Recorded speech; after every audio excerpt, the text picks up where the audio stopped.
რუსთავმა ბინათ მესაკუთრეთა ამხანაგობების გაძლიერების ფორუმს უმასპინძლა. ქალაქის მერმა ნინო ლაცაბიძემ 1000-მდე კორპუსში განხორციელებულ პროექტებსა და ამხანაგობების გაძლიერების მიზნით გატარებულ რეფორმებზე ისაუბრა.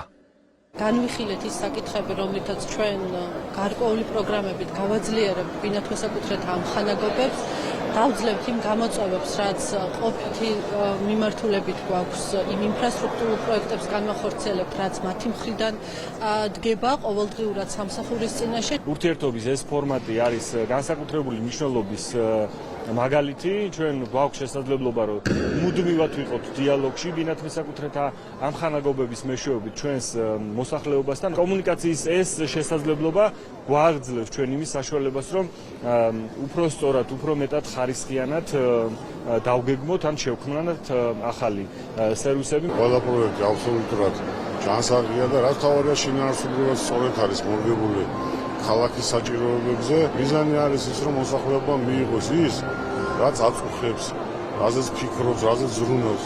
ეს ჩვენ ნახეთ მრავალრიცხოვანი საზოგადოება, რომელიც კმაყოფილი არის, რომელიც შედეგებს უყურებს კონკრეტულად. შევეცდებით მაქსიმალურად გავაკეთოთ ადაპტაცია მსგავსი კომუნიკაციის სხვა მუნიციპალიტეტებშიც.